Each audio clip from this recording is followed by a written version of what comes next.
Halo semuanya, selamat datang di pembahasan kita kali ini. Hari ini kita bakal langsung ngebedah sebuah dokumen pastoral yang bener-bener powerful dari Keuskupan Ruteng. Mereka lagi nyorotin satu krisis yang, jujur aja, lagi gila-gilanya ngehantam Indonesia saat ini. Wabah judi online. Kita nggak cuma bakal ngelihat angka-angkanya yang bikin merinding, tapi juga ngebongkar akar psikologis dan spiritualnya. Yuk, langsung aja kita mulai. Sebelum kita ngomongin sisi kemanusiaan yang hancur, coba deh kalian dengerin angka ini baik-baik. 900 triliun rupiah. Iya, kalian nggak salah dengar. 900 triliun. Menurut data yang disajikan, ini tuh perputaran uang judi online di Indonesia cuma di tahun 2024 aja loh. Coba bayangin, uang sebanyak itu bisa buat ngebangun berapa ribu sekolah atau rumah sakit. Tapi ujung-ujungnya malah kesedot ke sistem digital dan hilang gitu aja. Masuk ke bagian pertama, dokumen ini ngebahas soal jerat judi online dan kenapa ini tuh susah banget buat dilepasin. Pertanyaannya, gimana ceritanya hal ini bisa menyusup dan nyebar seluas itu ke kehidupan kita sehari-hari kan? Nah, dari KTKC ini kita bisa lihat kalau bentuknya udah berevolusi jauh banget dari judi fisik di masa lalu. Bukan cuma kasino online atau main slot aja. Sekarang ada taruhan olahraga live, bingo, sampai yang kelihatannya modern kayak tebak skor e-sports buat Dota atau fantasy sports. Sistem digital ini benar-benar bikin judi bisa ada di mana-mana. Aksesnya 24 jam sehari, 7 hari seminggu, dan literally cuma sejarak ujung jari di balik layar HP kita. Tapi ya, yang bikin orang benar-benar nyangkut tuh bukan cuma aksesnya yang gampang. Dokumen ini ngebongkar sebuah lingkaran psikologis yang, wah, kejam banget sih. Awalnya, pengguna digoda sama mimpi kaya mendadak pakai modal receh. Terus, nah ini yang paling bahaya. Mereka sengaja dikasih kemenangan awal. Ini tuh udah diatur super presisi sama algoritma, semata-mata buat memicu dopamin. Abis mereka ketagihan, boom, datanglah fase kalah beruntung yang udah pasti terjadi. Di titik ini, korban panik, mulai ngejar kerugiannya, dan akhirnya, ya lari ke utang pinjol ilegal. Lanjut ke bagian kedua, kisah kehancuran Andi. Dokumen ini nggak cuma ngomongin teori statistik di awang-awang. Biar kita paham efek nyatanya, mereka ngasih satu contoh studi kasus yang membumi banget. Kita sebut aja pria ini dengan nama Andi.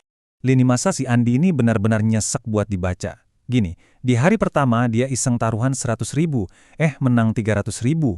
Terus lanjut ke bulan pertama, ini udah jadi kebiasaan harian, sampai gajinya ludes.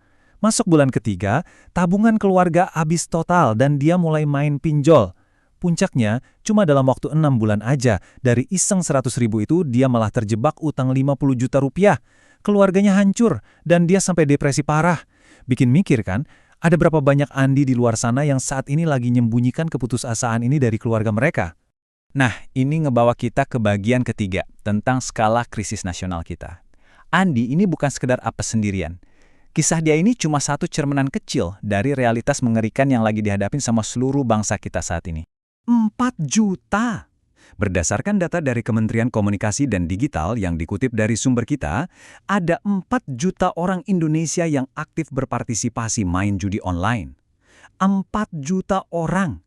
Dan ingat ya, ini bukan angka bulanan. Ini tuh hitungan pemain yang aktif setiap harinya. Tapi tunggu, ini bagian yang mungkin paling bikin merinding dari seluruh laporan ini. 80.000 dari pemain harian tadi itu adalah anak-anak. Iya, anak-anak. Platform predator ini udah bener-bener nyusup ke ruang main digitalnya anak-anak kita. Coba deh, kapan terakhir kali kalian bener-bener ngecek apa yang lagi dimainin sama adik atau keponakan kalian di HP mereka? Krisis ini juga nggak berdiri sendiri. Dia punya semacam partner beracun, yaitu pinjaman online ilegal alias pinjol. Kombinasi pinjol dan judol ini ibarat lingkaran setan. Pinjol ngasih ilusi kredit instan, uang cepet, sementara mesin judol dengan cepatnya nguras uang itu dalam hitungan detik. Korbannya kejebak di tengah-tengah. Dapat utang dengan bunga nyekik, ditambah teror penagihan yang nyaris mustahil buat dihindari. Di dokumen ini, KTKS pakai analogi simulasi buat ngebuktiin satu kebenaran mutlak. Intinya gini, si pemain di dunia digital ini tuh cuma pion yang dimanipulasi sama algoritma. Mereka murni digerakin sama harapan semu. Di sisi lain, sang bandar ini yang megang kendali sistem secara penuh. Mereka ngatur peluang seenaknya, dan pastinya cuma merekalah pihak yang bakal selalu dapat untung mutlak. Lanjut ke bagian keempat, soal teologi dan akar masalahnya. Gimana sih Keuskupan Ruteng melihat bencana sosial ekonomi ini? Secara netral kita bisa nangkap kalau mereka ngebingkai masalah ini bukan cuma sekedar sebagai kejahatan finansial biasa, tapi lebih dalam lagi, ini adalah kegagalan spiritual dan moral yang berakar pada rakusnya kapitalisme global. Dokumen ini kuat banget nyantolin argumennya dari ajaran Alkitab.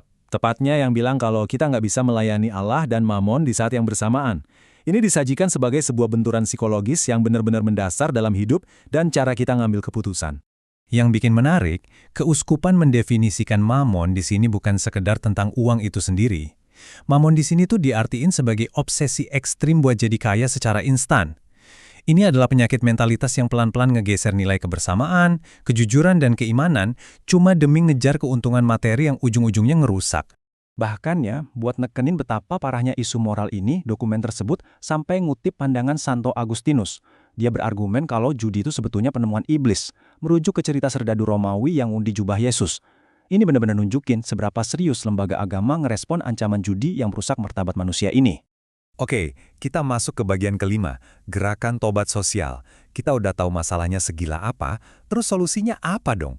Gereja di sini nggak cuma ngasih kecaman aja, mereka nawarin solusi aksi nyata lewat sebuah gerakan kolektif yang dinamain gerakan tobat sosial buat ngelawan epidemi ini bareng-bareng. Untuk bisa maju ke depan, jelas butuh pendekatan yang terstruktur. Kita nggak bisa cuma diem doang. Mulainya dari mana?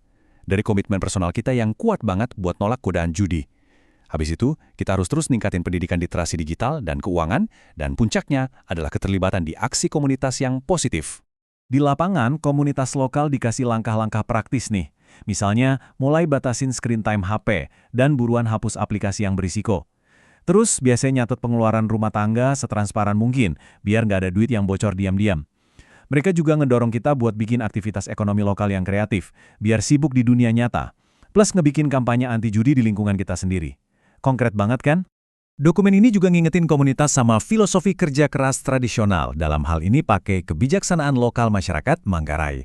Pesannya selaras sama pepatah lama, kerja keras dan jujur itu bakal bawa berkah. Tapi kalau ngejar kaya lewat jalan pintas dan pengen instan, yah ujung-ujungnya pasti cuma bawa kehancuran dan penderitaan. Sebagai penutup paparan kita kali ini, analisis mendalam dari keuskupan ini seolah ngasih kita satu PR besar buat merenung. Meninggalkan satu pertanyaan kritis yang harus kita jawab sama-sama, jangan-jangan hasrat kita yang menggebu-gebu buat cepet kaya itu justru udah bikin kita buta sama mesin-mesin raksasa digital yang dari awal emang sengaja dirancang buat ngeksploitasi kita? Coba deh dipikir-pikir lagi.